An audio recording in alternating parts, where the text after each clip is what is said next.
कमला जी की बचपन की सखी पुष्पा जी आज बहुत दिनों बाद उनसे मिलने आने वाली थी। जाहिर सी बात है कि इतने दिनों बाद आ रही हैं तो हफ्ता 10 दिन तो रुकेंगी। कमला जी के 2 बच्चे हैं। बड़ी बेटी की शादी हो चुकी है और वो अपने ससुराल में थी और छोटे बेटे अंकुश की शादी अभी हाल में ही हुई थी। आज पुष्पा जी के आने से कमला जी बहुत खुश हुई थी। निशु, बहुत जल्दी से काम निपटा कर तैयार हो जाना, आज तो मेरी बचपन की सखी आने वाली है। और हाँ, ढंग की कपड़े पहनना, साड़ी पहन लेना। पुष्पा बहुत अमीर और हाई फाई है, बड़े रईस और नामचीन खानदान में ब्याही गई थी।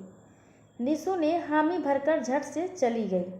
रसोई में खाना पीने का बंदोबस्त करने, सब कुछ निपटा कर पुष्पा जी के आने से पहले निशु सज धज कर तैयार हो गई। तभी डोरबेल बजी। पुष्पा जी आ गईं। निशु बेटा, दरवाज़ा खोल, लगता है पुष्पा आ गई। निशु के दरवाज़ा खोलते ही पुष्पा जी खड़ी थी। होशियार, शातिर, चतुर, कोई भी उन्हें पहली बार देखेगा तो वो यही वर्णन करेगा। क्या बहू, माँ बाप ने नहीं सिखाया कि बड़ों का पैर छूते हैं? निशु ने तुरंत पैर छूकर आशीर्वाद लिया।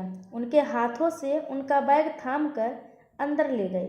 खुश रहो बहू, तुम्हारी शादी में तो आ नहीं पाई, इसीलिए कमला के बार बार बुलाने पर आ गई। सोचा कुछ दिन सखी के यहाँ रहना भी हो जाएगा और नई बहू से सेवा भी हो जाएगा। फुर्तीले अंदाज में पुष्पा जी ने कहा, कमला, तेरी बहू तो सुंदर होने के साथ साथ सुशील भी है, सुना है खूब पढ़ी लिखी है। अरे हाँ पुष्पा, वैसे भी मुझे तो अपने अंकुश के लिए पढ़ी लिखी लड़की ही चाहिए थी। सही कह रही हो कमला। अच्छा तो पुष्पा, चलो बतियाते बाद में हैं, पहले फ्रेश हो जाओ और खा पी लो। वैसे भी 3 बज गए और तुम भी थक गई होगी, लंबा सफ़र तक करके आई हो तो भूख भी लगी होगी। निशु ने भोजन परोसा।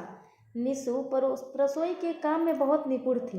अलग अलग के प्रकार के पकवान बनाए थे और उसने और सब पुष्पा के हिसाब से अकेले बना लेती हो या कमला को भी अपने साथ लगा लेती हो काम में?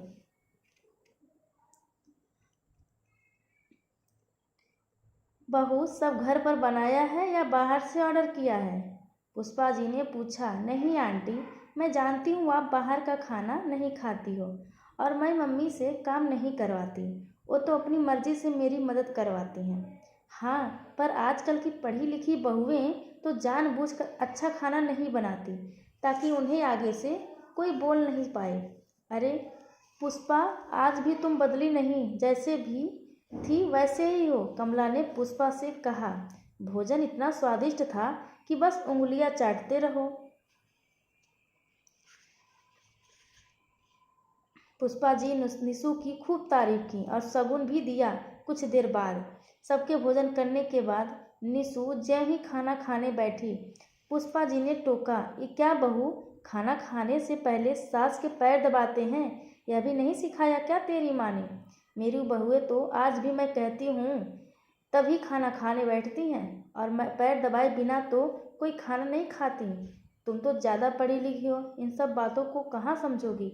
बातें सुनकर निशु ने कमला जी का पैर दबाया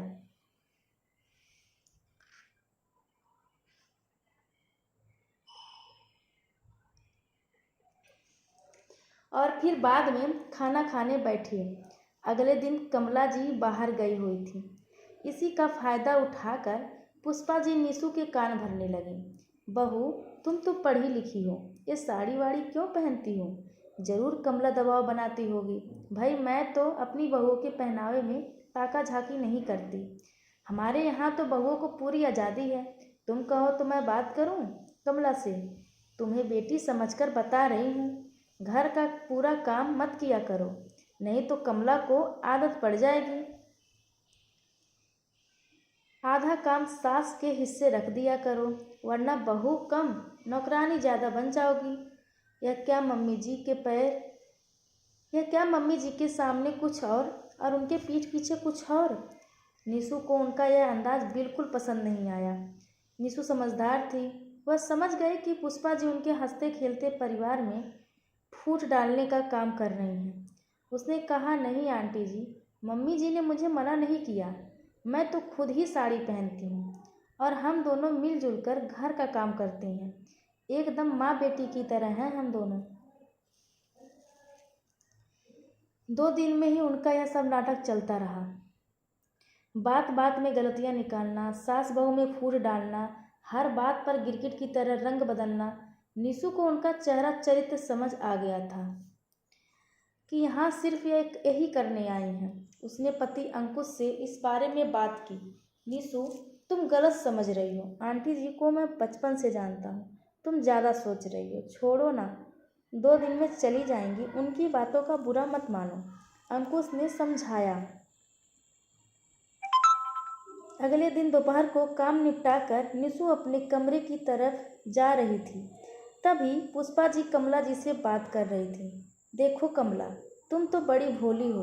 बहू की लगाम जरा कस कर रखोगी तो अच्छा होगा। और क्या घर का काम आधा न करवाती हो? ऐसे ही करती रहोगी तो तुम्हें एक दिन घर की नौकरानी बनाकर रख देगी। सास हो, सास बनकर रहो। जीजू के जाने के बाद तुम तो बिल्कुल अकेली हो। पता नहीं कब बहला फुसला कर अंकुश को अपने बस में कर ले और तुम्हें घर से बाहर कर दे। वैसे भी तूने घर तो बेटे के नाम ही कर दी है। ज़्यादा पढ़ी लिखी बहुएं ऐसी होती हैं, मैंने कई घरों में देखा है। और तेरी बहू तो शकल से चंट घाघ नजर आती है। मुझे नहीं लगता उसको तुम्हारी कुछ पड़ी है। कई दिन से देख रही हूँ, कभी हमारे पास बैठकर क्षण भर के लिए बात तक नहीं की। रात हुई नहीं कि कमरे में जाकर सो गई। बिना कहे तो कभी पैर तक नहीं दबाए। ये क्या खाक सेवा करेगी? निशु स्तब्ध थी। यह क्या, आज तो इन्होंने हद ही पार कर दी।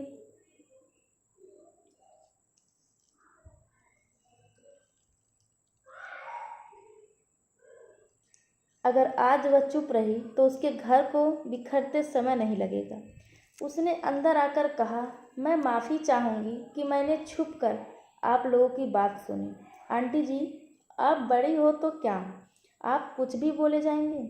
हमारे हंसते खेलते परिवार को देख खुश होने की बजाय आप हमारे घर में फूट डालने का काम कर रही हैं। हाँ मम्मी जी, भोली हैं, लेकिन मैं चालाक हूँ। आपकी अपने घर में चलती नहीं होगी, माफ़ करना, लेकिन आप जैसे इंसान ही ना अच्छी बहू बन सकती हैं, ना अच्छी सास। कृपया करके मेहमान की तरह रहें और जाएं। निशु की बातें सुनकर पुष्पा जी का मुंह खुला का खुला रह गया। वो समझ गई कि यहाँ उनकी दाल नहीं गलने वाली है। तो दोस्तों, क्या निशु को ऐसा करना चाहिए था या नहीं? कमेंट में आप अपनी राय ज़रूर दें हमें। धन्यवाद आप सबका।